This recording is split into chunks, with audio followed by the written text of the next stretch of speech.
በስመ አብ ወወልድ ወመንፈስ ቅዱስ አሐዱ አምላክ አሜን።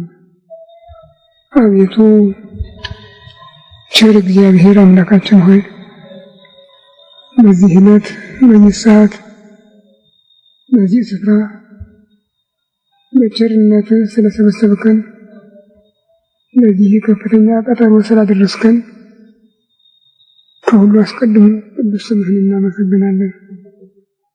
ቸር እግዚአብሔር አምላካችን ሆይ ሁለት ወይም ሶስት ሆናችሁ በስሜ ከተሰበሰባችሁበት እኔም ከዚያ በመካከላችሁ እገኛለሁ ብለሃልና ቃል ኪዳንህን እንድታጸናልን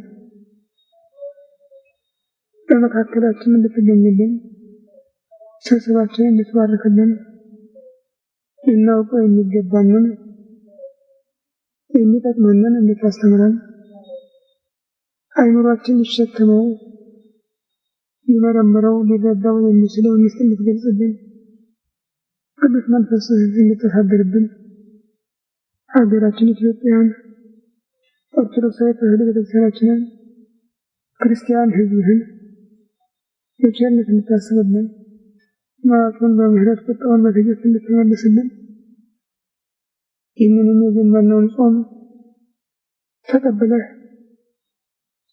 ለስርየተ ኃጢአት ለጸጋ ለበረከት ለሰው ልጆች ሕይወት ለሕሙማን ፈውስ ለሙታን መጽደቂያ ለሀገር መጠበቂያ እንድታደርግልን እንለምንሃለን እንማልድሃለን።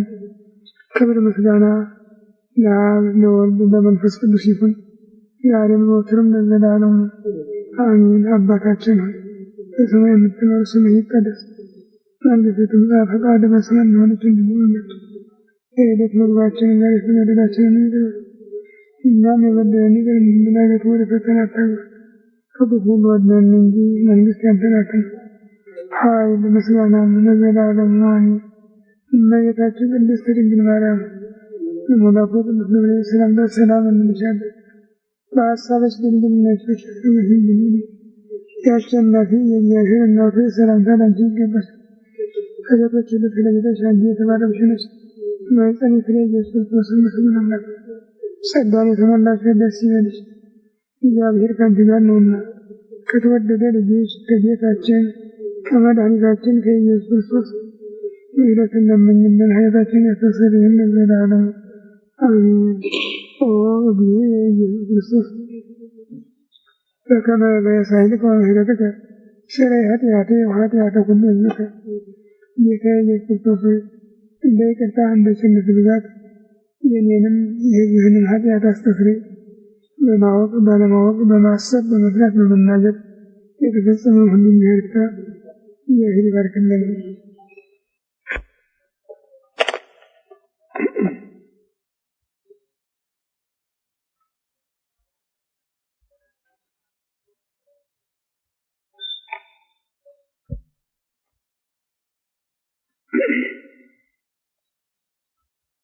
መጋቢት 15 ቀን 1999 ዓመተ ምህረት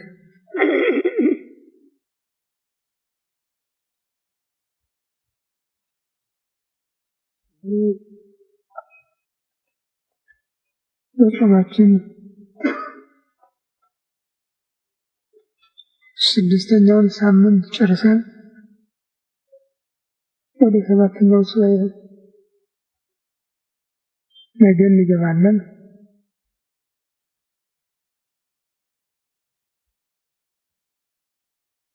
ባለፈው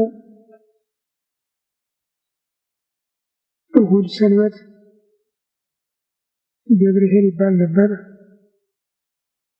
ዛሬ ደግሞ እሁድ ሰንበት ኒቆዲሞስ ይባላል በልማዱ ማለት ነው። መታሰቢያነቱ ግን ያለፈው በአንቀጸ መምህራን ላይ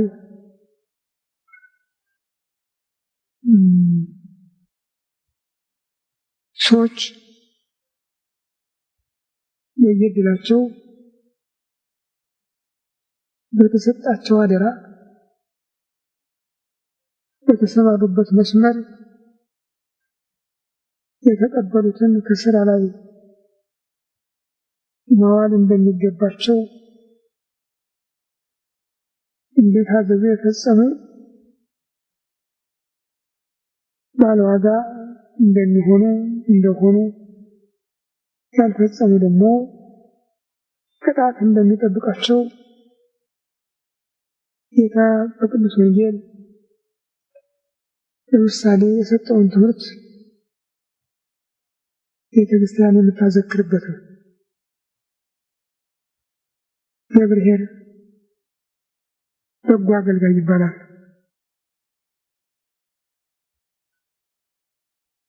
በዚህኛው ተጠርቶ ነው እንጂ የብርሃን አካይም አለበት። ሰነፍ ባሪያ፣ ሰነፍ አገልጋይ ጌታ ትምህርቱን ሲሰጥ 3 መደብ ሰጥቶታል። ወደ ሩቅ አገር የሚሄድ ነጋዴ ከቤተሰቦቹ 3ቱን ጠርቶ ለአንዱ 5 መክሊት፣ ለሁለተኛው 2 መክሊት፣ ለሶስተኛው 1 መክሊት ሰጥቶ ሁሉንም በሰጣቸው ገንዘብ ነግደው በሚመለስበት ጊዜ ዋናውን ከነትርፉ እንዲያስረክቡት አዟቸው ሊሄድ እና ሲመለስ ተቆጣጠራቸው። የታለ የሰጠኋቸው ገንዘብ አላቸው። ባለ 5ቱ 10 አድርጎ ባለ 2ቱ 4 አድርጎ አቀረበ። ባለ 1 ግን በጨርቅ ቋጥሮ ቀብሮ ቆይቶ እቹ አንድ ናት ደግሞ ብትጠፋብኝስ የትም ትቸክልሃለሁ፣ አንተ ያልዘራኸውን የምታጭድ ያልበተንከውን የምትሰበስብ ጨካኝ ነህ ብዬ ጉድጓድ ቆፍሬ ቀብሬያት ነበረ። ገንዘብ ይሄው አለው። ባለ 5ቱ 10 አድርጎ በማቅረቡ ባለ 2ቱ 4 አድርጎ በማቅረቡ አመስግኖ በታማኝነታቸው የሚገባቸውን ክብር ሲሰጣቸው፣ ባለ 1ን ግን የማሰራበት ከሆነ ወዲያውኑ ለግምጃ ቤት የመመለስ ነበረብህ። አሁን ግን አወዝነው ስለቆየህ አንተም ተናገርከው ያልዘራኸውን የምታጭድ ያልበተንከውን የምትሰበስብ ጨካኝ ነህ ብለኸኛልና እንደተናገርክ እፈርድብሃለሁ ብሎ ረጅም ስቃይ ጥርስ ማፋጨት ባለበት በጨለማ ስፍራ እንዲጓዝ አዘዘ ይላል። ይህ እንግዲህ የትምህርት፣ የሀብት፣ የጉልበት ስጦታ የተሰጣቸው ሰዎች አሉ። በዚህ ባገኙት ስጦታ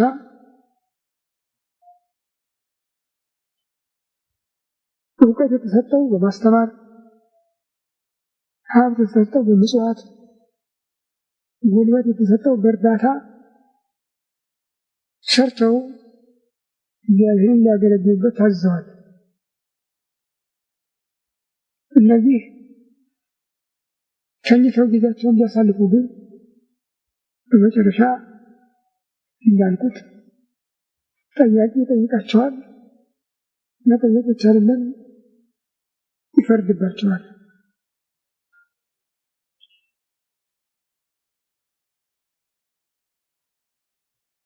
ከሁሉም ይሄ አንቀጸ መምህራን ነው።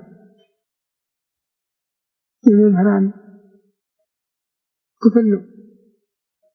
መምህራን ያስተምሩ የሚገባቸው ከሆኑ በኋላ ምክንያት እያበዙ ሳያስተምሩ ቢቀሩ ወይም ትምህርቱን ቢያጣምሙ በስንፍና ቢያሳልፉት እነሱ ለምዕመናን በፈጸሙት በደል ይጠየቃል። ሐዋርያው ቅዱስ ጳውሎስ ቤተክርስቲያን እግዚአብሔር በደሙ የዋጃትን ቤተክርስቲያን ልትጠብቁ አደራ የሰጣችሁ ጳጳሳት ለመንጋውና ለራሳችሁ ተጠንቀቁ። እኔ ከሄድኩ በኋላ ለመንጋው የማይራሩ ተኩላዎች ይመጣሉ፣ ከመካከላችሁም የማይጠቅም ትምህርት የሚያስተምሩ ይነሳሉ ብሎ አደራውን ሰጥቶ ማስጠንቀቂያውን ሰጥቶ ሄዷል። ጌታም ሐዋርያቱም ይህንን ነገር እየደጋገሙ ተናግረዋል። ታዲያ በአሁኑ ጊዜ ያለው ግን የቤተክርስቲያን መሪዎች ቤተክርስቲያን እያፈረሱ ነው። ቀደም ሲል በነበረው ጊዜ ቤተክርስቲያንን የሚታገሉ የሚቃወሙ ስጋውያን ኃያላን የስጋዊ ኃይሎች ነበሩ። በአሁኑ ጊዜ ግን የቤተክርስቲያን ሰዎች ነን ባዮች ናቸው በየዘርፉ በየክፍሉ ቤተክርስቲያን እያፈረሱ ያሉትና አሁን አፍርሰው ጨርሰው ቤተክርስቲያን የምትባል እዚህ አለች ከማትባልበት ደረጃ ደርሳለች። ወሬው ካልሆነ በስተቀር ቤተክርስቲያን አለች ብሎ መናገር አይቻልም። የፖለቲካ ቤተክርስቲያን ብቻ ነው ያለችው። የፖለቲካ ድርጅት ብቻ ነው ያለው። በቅዱሳት መጻሕፍት የተነገረው ሃይማኖት አንድ ነው፣ እግዚአብሔር አንድ ነው፣ ጥምቀት አንዲት ናት፣ ቤተክርስቲያን አንዲት ናት የሚል ነው። አሁን ግን ከቁጥር በላይ የሆነ ነው።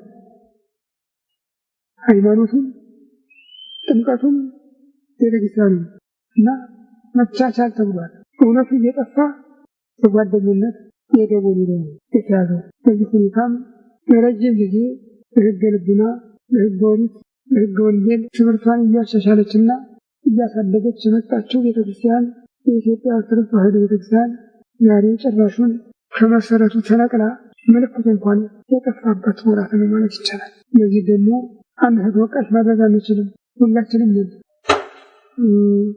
ያም ሆኖ ይህንን ካለመጠበቃችን የተነሳ ትልቅ ችግር እየተደቀነብን ነው። ሌላው በሰባተኛው ሱባኤ መግቢያ ኒቆዲሞስ የምንለው በጊዜው ከነበሩት የአይሁድ ሊቃውንት በመጀመሪያ ጌታን ያነጋገረ ሊቅ ነው።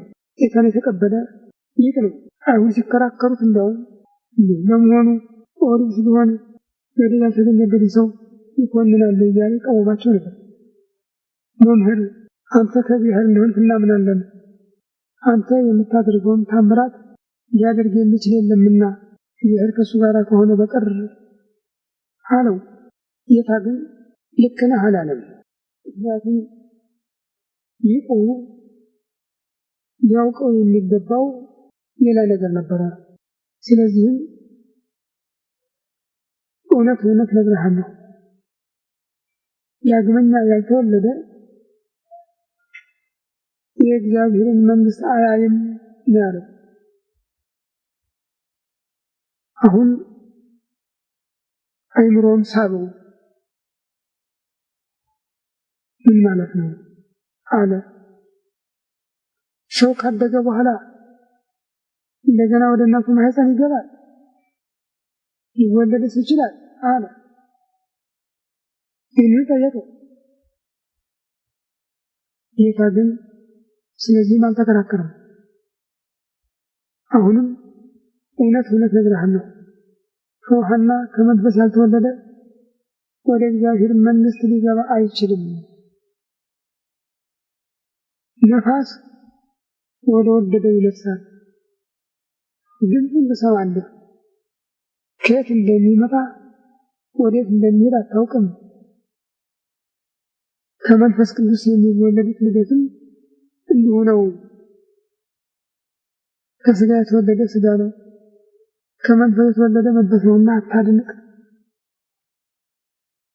ብሎ ከዚህ አያይዞ በአንዱ በእግዚአብሔር ልጅ ስም ያላመነ ሁሉ እንደሚፈረድበት አስተምሮታል። ይህም ስለ ጥምቀት ሰው ካልተጠመቀ ከውሃና ከመንፈስ ቅዱስ ሀብት ካላገኘ ወደ እግዚአብሔር መንግሥት የማይገባ መሆኑ፣ በክርስትና የሚገኝ ልደት ደግሞ በጥምቀት የሚገኝ መሆኑ የሚያስተምር ነበር። እሱም በሙሉ ጊዜው ሲከራከር ቆይቷል። ኋላም በዕለተ መስቀል ዮሴፍ የጌታን ሥጋውን ከመስቀል አውርዶ በሚገንዝበት ጊዜ 100 ወቄት ሽቱ ይዞ መጥቶ አብሮት የገነዘ እሱ ነው። ሌሎች ግን የሚለው ቀርቦ በፍርድ ላይ ወደቁ። ውጭ ያሉት ብቻ አይደሉም፣ ከገቡትም እነዚያ ወጡ። ይህም እንግዲህ ቅድም እንዳልኩት በተሰጠው አለመጠቀም ነው። ቤተክርስቲያናችን በስሙ አሉ እንባላለን፣ ነገር ግን ቤተክርስቲያናችንን አላገለገልንም፣ አገሪቱንም እየጎዳናት ነው። ይሄ ደግሞ በመጨረሻ ጊዜ ፍርድ እንደሚያስከትል ጌታም ሐዋርያቱም ተናግረዋል። ተጠንቀቁ ብለዋል። ሁሉ መሰናከያ ሳይመጣ አይቀርም፣ መሰናከያ ላይ ይመጣበት ለዚያ ሰው ወዮለት ብሎ ጌታ ሲናገር ያን የሚከተል ሁሉ አደጋ ውስጥ እንደሆነ ነው የተናገረው። ስለ ቅዱስ ማቴዎስ በምዕራፍ 24 የመዘገበው ማስጠንቀቂያ አሁን ተራ በተራ እየተራመደ መጥቶ ዋናው ማይበሉ ላይ ነው የደረስነው። እኛ መንገድ ለይተን መሄድ ይገባን ነበር፣ አልቻልንም። ቤተክርስቲያን መታሰቢያ ሄድኩ እንጂ ጊዜያችንን አስጊ በሚያደርገው ሁኔታ አንጻር የሩቅ ታሪክ ያስታውሳችሁ እወዳለሁ። ቀኑ ጭምርም ይቀሰቅሰናል። መጋቢት 15 ቀን፣ መጋቢት 14 እና 15 ቀኖች በመጽሐፍ ቅዱስ ልዩ ቦታ ያላቸው ናቸው። ይልቁንም በመጽሐፈ አስቴር አንባችሁት ከሆነ ታስታውሱት ትችላላችሁ። ከዚህ በፊት ካላነበባችሁትም ወደፊት እንድታነቡት ያስፈልጋል።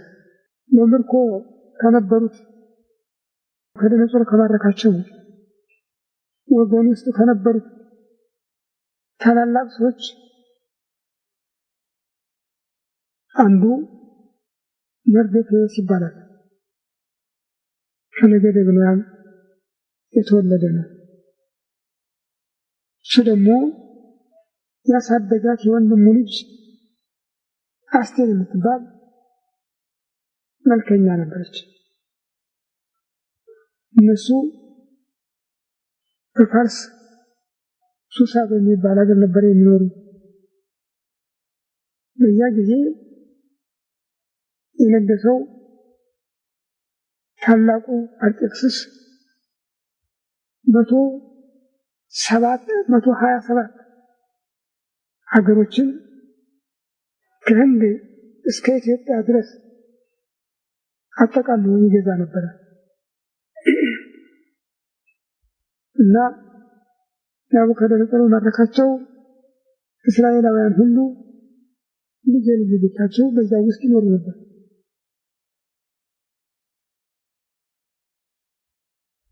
ይህ ንጉሥ ሃማ የሚባል የቅርብ ይወደድ ነበር። ሁሉም ይሰግዱለት ይነሱት ነበረ።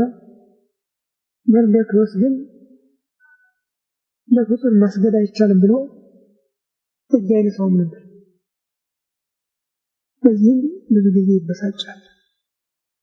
ቢሆንም መርዶክዮስ በቤተ መንግስቱ ግቢ ተራ ስራ ከሚሰሩት ሰራተኞች አንዱ ነበር። አላባረረውም፣ በዛው ይኖራል። አንድ ቀን ህልም አየ። ሁለት እባቦች ይታገላሉ፣ ይጮሃሉ። የሚሰማቸው ሁሉ ይጨነቃል። በዚህ ላይ ያለ አንዲት ትንሽ ምንጭ ትፈልቃለች። ያቺ ደግሞ ታላቅ ጅረት ትሆናለች። በላይዋ ደግሞ ፀሐይ ይወጣባታል። በዚህ ላይ ያለ ነቃ።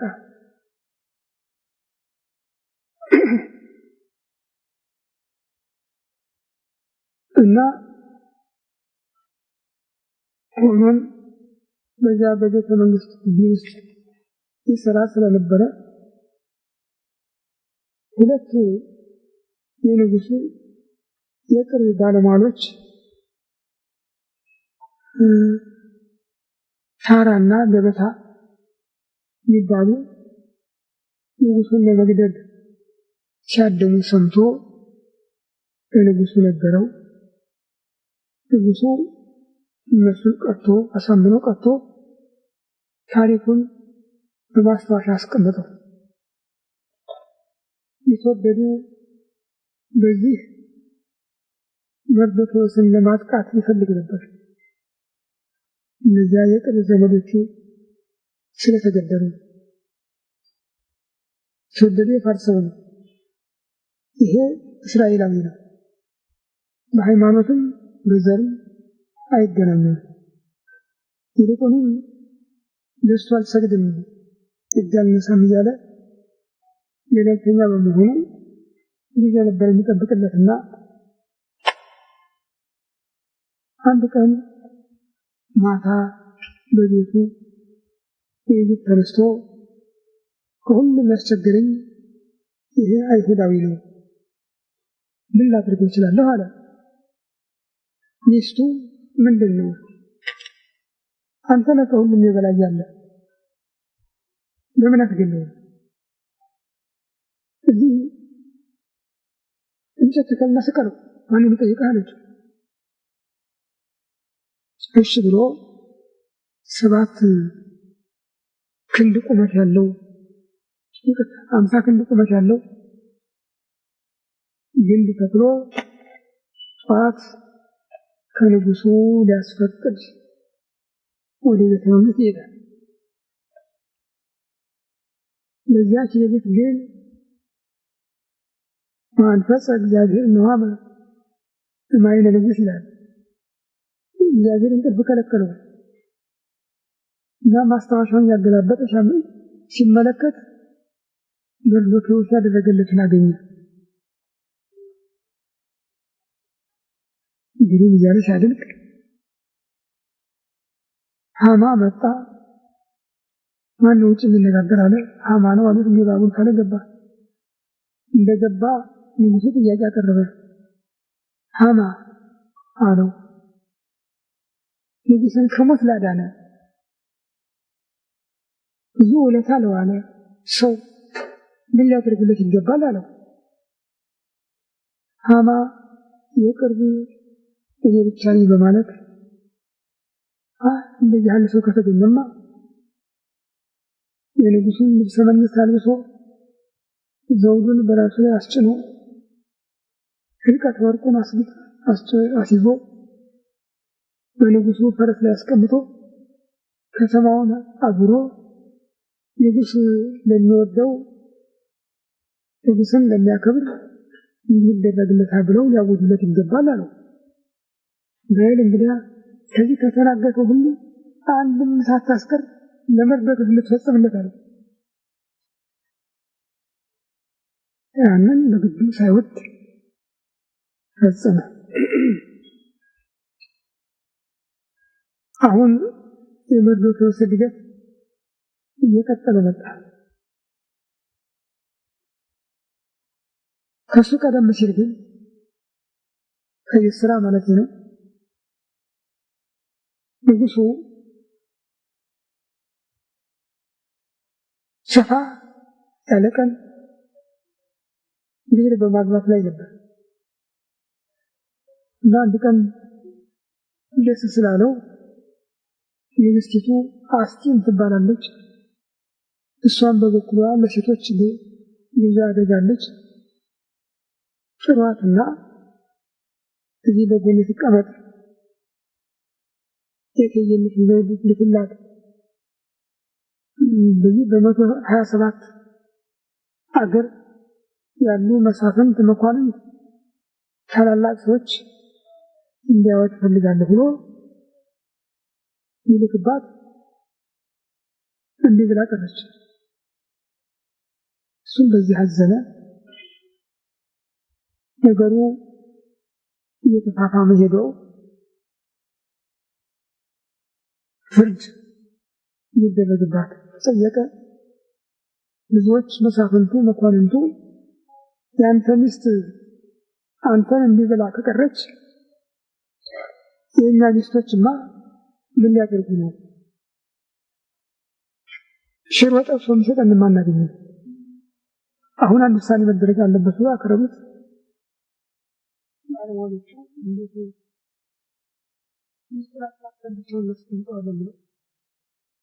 እንዳንተ ያለ ንጉሥ እንዴት ብቻውን ይቀመጣል? ከምትገዛው ከ127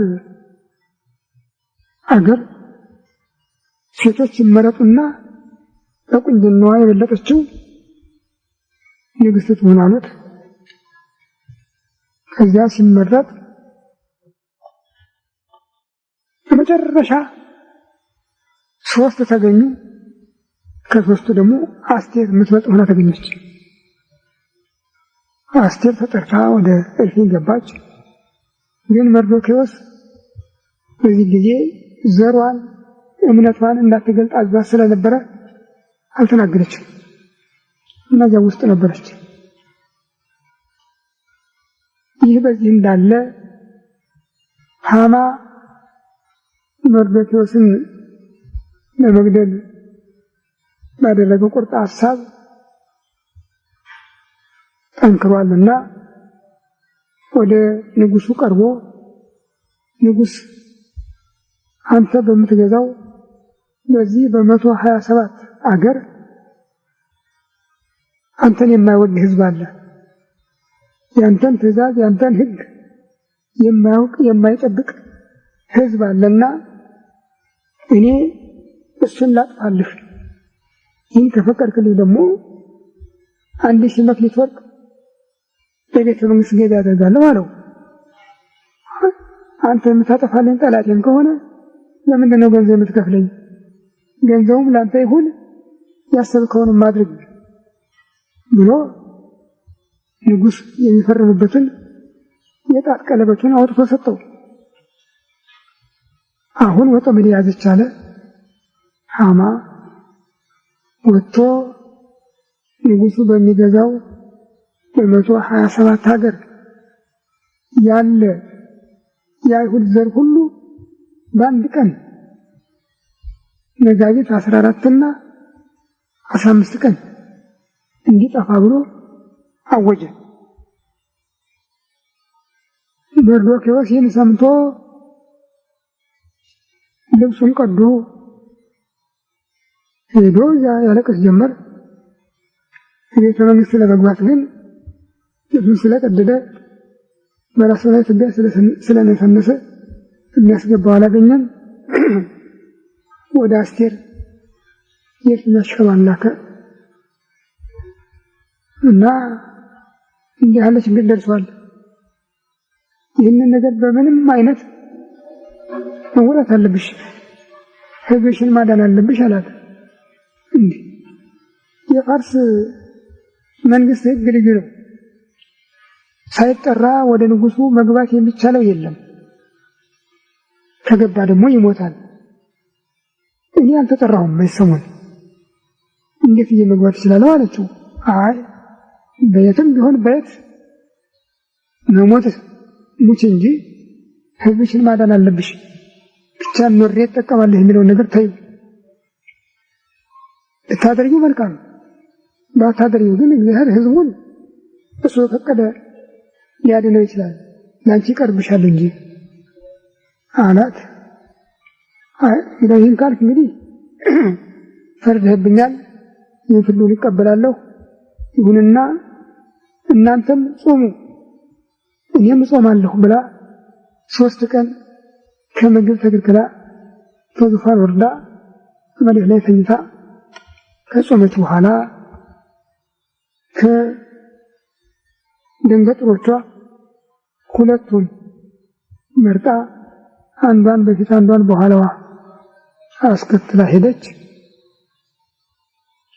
ንጉሡ በታላቅ ግርማ ሙሉ ልብሱን ዘውዱን ተቀዳይቶ ዙፋን ቁጭ እንዳለ ስትገባ ሻያት በቃ ተብረከረከችና ወደቀች፣ እንደሞተች ነች። እሱም ደነገጠ።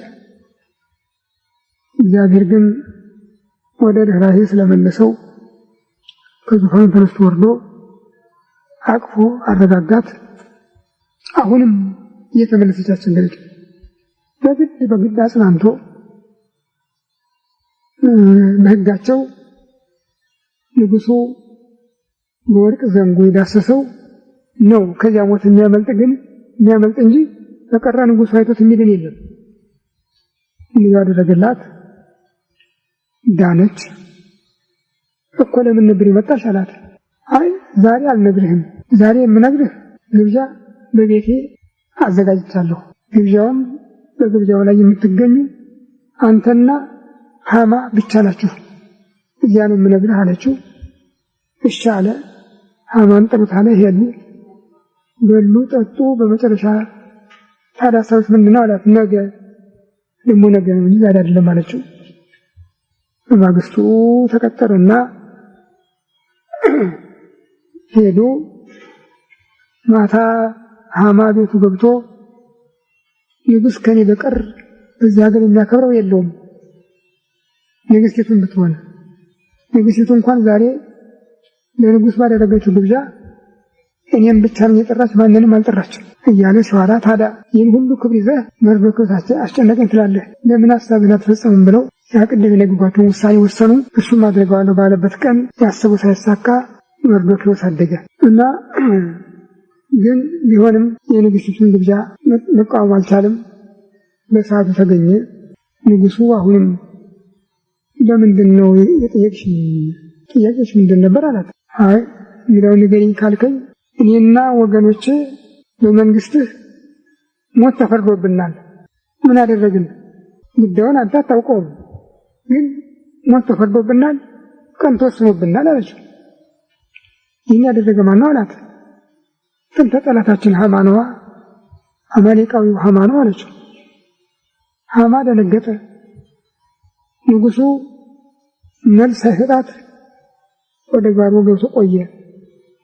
እስኪመለስ ድረስ ሃማ ንግሥቲቱ ጫማ ላይ ወድቆ አንቺ አነደድሽውን፣ አንቺ አብረጂው እባክሽ እያለ ሲለምን ንጉሡ ገብቶ ሲያየው ጫማዋን ታቅፏል። ደግሞ ብለህ ሚስቴን በቤት ልትቀማኝ አሰብክ ብሎ አውጣና በሰይፍ ምታዋል። አይ አላጠገቡ የቆመው ባለሟል ከሆነ ከተፈቀደ መርዶክዮስን ሊሰቅል ያዘጋጀው እንጨት አለ፣ እዚያ ላይ ሄድና ይሰቀላለሁ። ወዲያውኑ ሄዶ ለመርዶክዮስ ባዘጋጀው ወጥመድ እሱ ገባበት። እንግዲህ ነገሩ እንዲህ ሆነ። ግን ወረቀቱ ተበትኗል። አዋጁ ለሞላው በ127 ሀገር ተበትኗል። መጋቢት 14 ቀን እስራኤል ሊጠፉ ተብሏል። ለዚህ መድኃኒቱ ምንድን ነው አለችው። አይ አሁንማ እንግዲህ ስልጣኑን ላንቺና ለመርዶክዮስ ሰጥቻለሁ፣ የማኅተም ቀለበቴንም ሰጥቻችኋለሁ፣ የዚያን ማፍረሻ ጽፋችሁ በቶሎ ላኩ አለ። የማን ማፍረሻ ጽፈው ላኩ።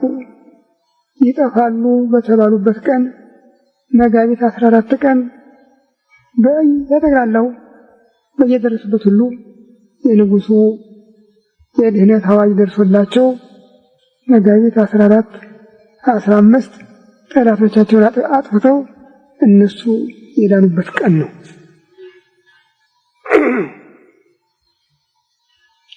መጽሐፈ አስቴርን አንብቡ። ምን ከሞላ ጎደል አልፎ አልፎ ነው የጠቀሱት ነገር።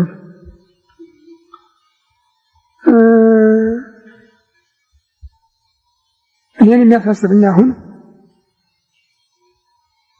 የአስቴር ቃል ነው። በይነምንት ተሰጥነ አነ ወሕዝቤ ወኮነ ለሞት፣ እኔና ወገኖቼ ለምን ተሸጥን፣ ለምን ለሞት ተላልፈን ተሰጠን ስትል ያቀረበችው ጥያቄ ነው። በአሁኑ ጊዜ ሁላችንም የምናውቀው ልንጠይቅበት የማይገባን ግልጽ ሁኔታ ነው የሚታየው የዓለም ፖለቲካ፣ ይልቁንም የኢትዮጵያ ፖለቲካ። ሌላው ዓለም ሁሉ ምክንያት አለው። የእኛ ግን ምክንያት አልባ ፖለቲካ ነው አሁን የሚንቀሳቀሰው። እጅግ በጣም አስቸጋሪ ነው። መንፈሳዊነት የለም፣ ስጋዊነትም የለም፣ ሁለቱም የሉም። ይሄ ነው የሚባል ነገር የለም። እንዲህ ብል ያው በራሴ ከገበሬ ከመጠብጠብ በስተቀር ማትርፈው ነገር የለም። ሁላችሁም የምታውቁት ነው። ያለንበት ሞት አፋፍ ላይ ነው። የሃይማኖት ወራሪዎች ፖለቲካውን ተገን አድርገው ይህንን ኦርቶዶክሳዊ ክርስቲያን የሚባለውንና ቤተ ክርስቲያኑን ለማጥፋት እየታጠቁ ነው፣ እየተዘጋጁ ነው። የእኛዎቹ ደግሞ ጉልበቱ ጠፍቷል፣ እንዳልነበር ሆኗል። በጉልበት መከላከል አይቻልም። ያቀርቶ ማረን እግዚኦ መሐረነ ክርስቶስ ማለት እንኳን ተከልክለናል። ይህን እንኳን አተናል። ማረን ማለት እንኳን እየተገረፍን ማልቀስንም ተከልክለናል። ይህንን የሚያደርገው ደግሞ መንግስት አይደለም እንደ እውነቱ ከሆነ። ስለዚህ መንግስት የሚወቀስበት አይደለም፣ የሚታማበትም አይደለም። ካህናት ናቸው ይህን ስራ የሚሰሩት። የቤተ ክርስቲያኒቱ አባቶች ናቸው ይህን ስራ የሚሰሩት።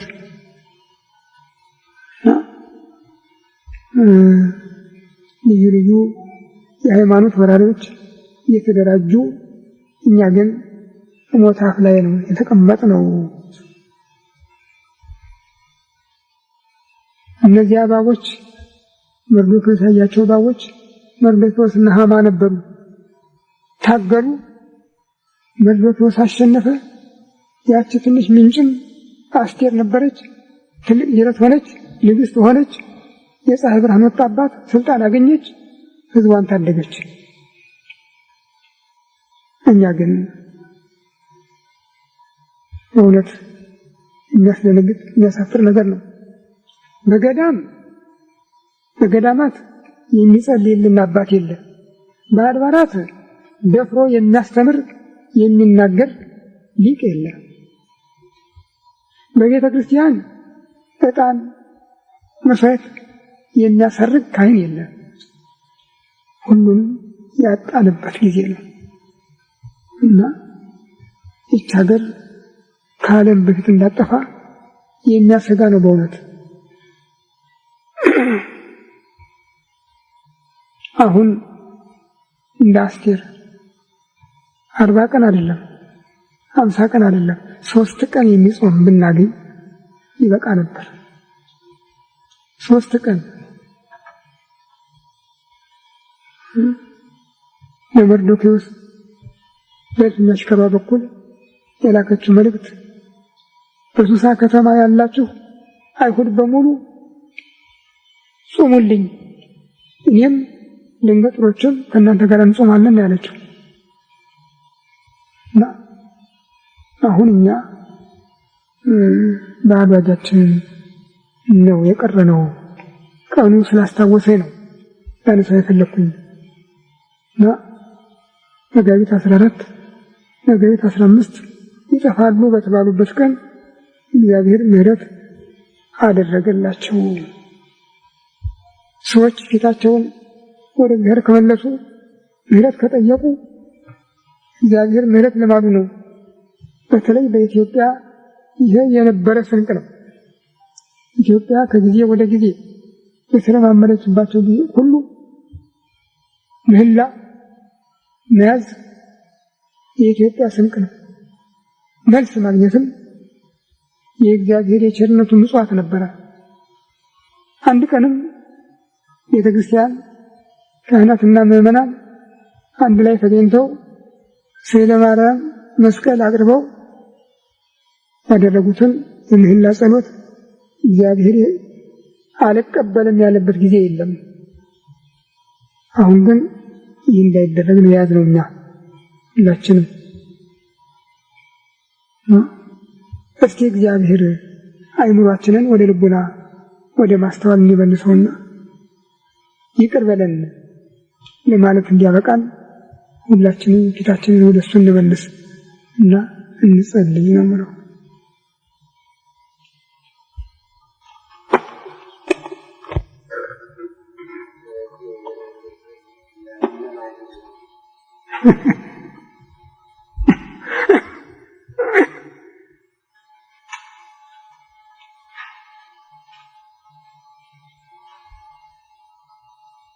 ምነው አንዷን ተዋት? ምነው አንዷን ተዋት?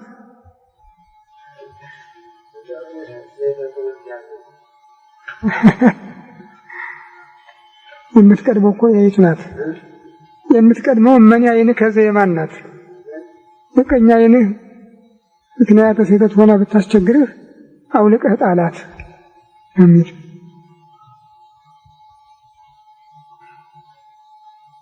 እናውቃለን ባዮች ነንና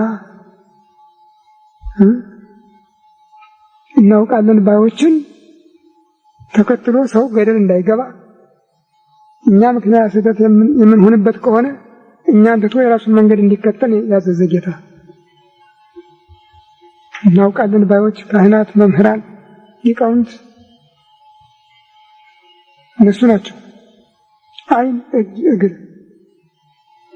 ካህናት አየንት ይሁን እግዚአብሔር የእግዚአብሔር ዓይኖች ናቸው እናንትሉ የለም። ታዲያስ የእግዚአብሔር ታዲያ እውር ዓይን ያስፈልገዋል?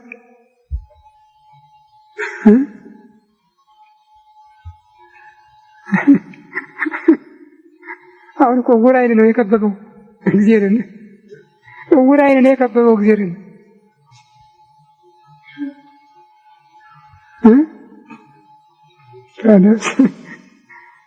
ስለዚህ ክርስቲያን ነን ባዮች ነን።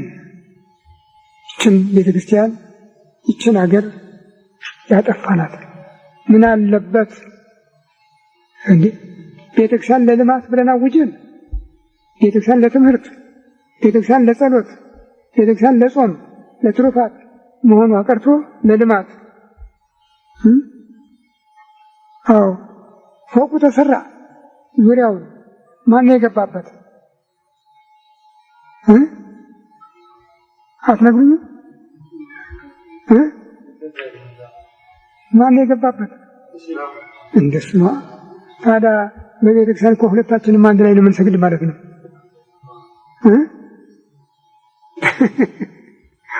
ሁለታችንም አላሁ አክበር እንልባታለን ማለት ነው።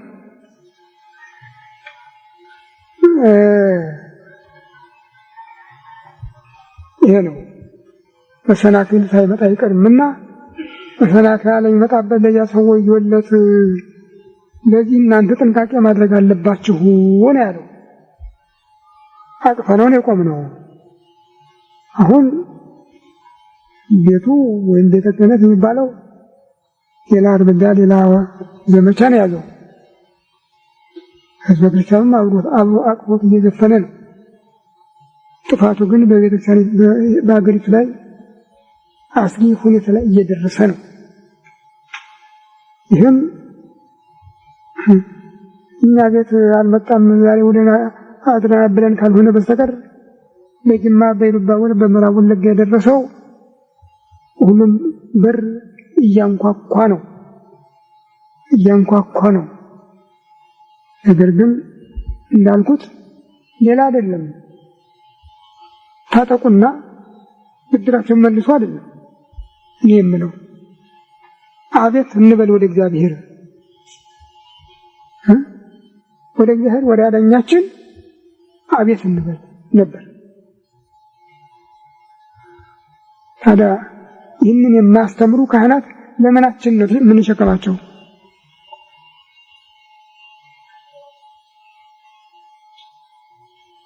ሁሉ ከመንገድ ውጭ ነው የሚሄደው የሚጮኸው።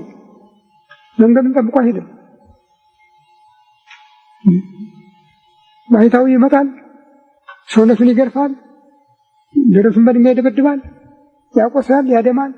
አልተጠየቀም። እግዚአብሔር እንዲህ አድርጎ አላለም። አልተጠየቀም። ከሆነ ባለበት ሆኖ አቤቱ ይችን ሀገር ይቅር በላት ቢል ጸሎቱ ፊት ለፊት ሰንጥቆ እግዚአብሔር ፊት ይደርስ ነበር። ይሄ የኛ አይደለም። የኤልዛቤል ካህናት በነቢዩ ኤልያስ ፊት መስዋዕታቸውን አቅርበው ሲማጸኑ ያ ዝም ቢላቸው በሰይፋቸው ይፈቁ ባለንጋቸው ይገረፉ ነበር ይላል። ደም እስከሚፈሳቸው ድረስ ሰውነታችን ሳይቀር ሰዋልን ለማለት። ዛሬም እንደዚህ አይነት ነገሮች አሉ በእኛ ቤተክርስቲያን የሚታዩ። በድንጋይ ደረታቸውን የሚደበድቡ፣ በገመድ ሰውነታቸውን የሚገርፉ። እግዚአብሔር አላለም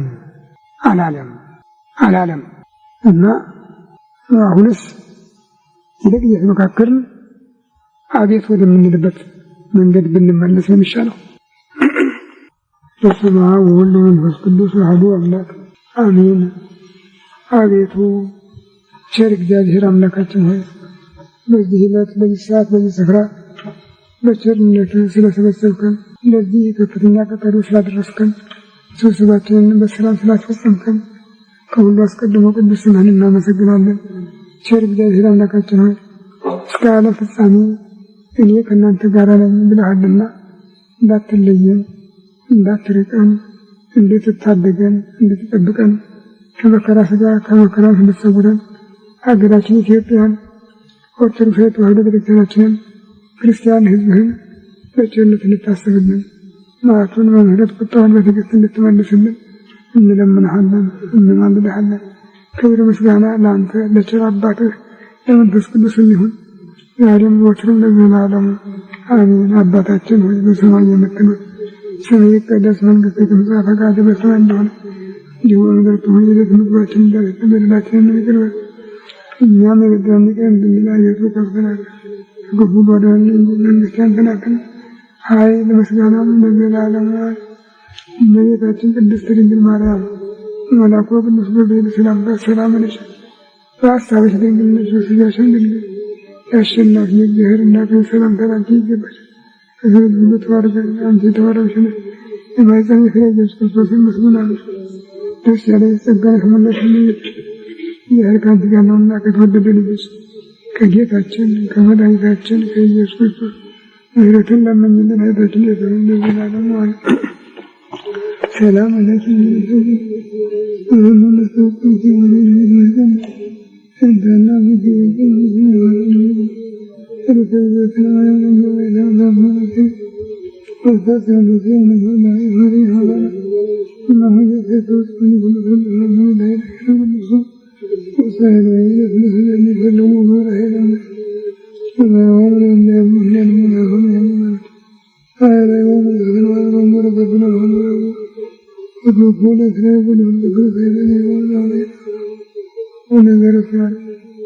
ቸሪቱ አማላጅቱ ማምላክ እመቤታችን ቅድስት ድንግል ማርያም ሆይ ስለ ኃጥአን ሁሉ በአብ በወልድ በመንፈስ ቅዱስ ዙፋን ፊት በምታቀርቢው በአማላጅነትሽ እኛንም አገርሽን ኢትዮጵያንም ቤተክርስቲያንሽንም እንድታስቢልን እንድታማልጅን እንለምንሻለን እንማልድሻለን።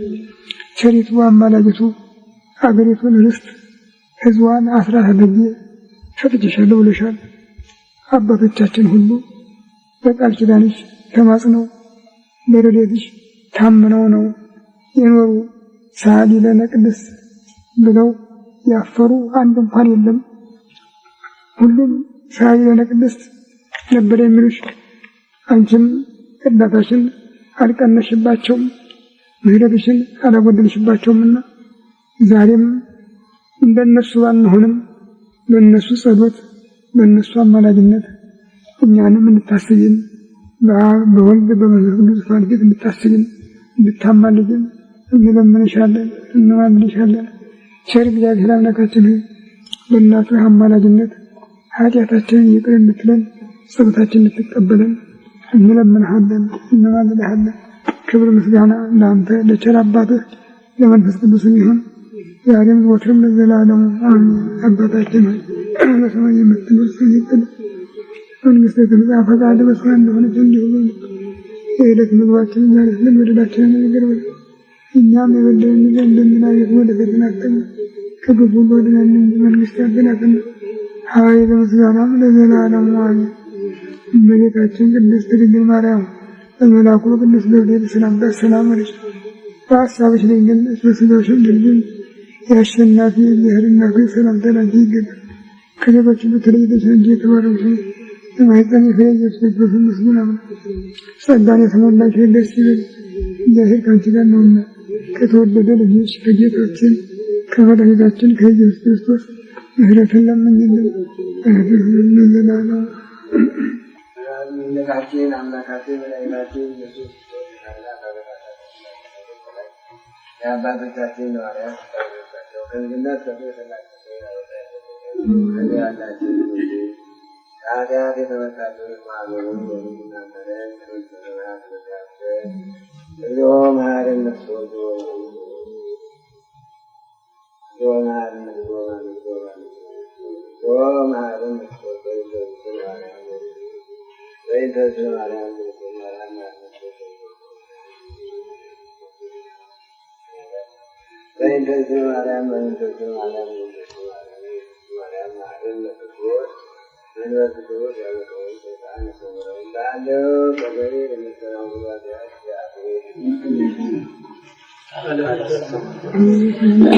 Thank you.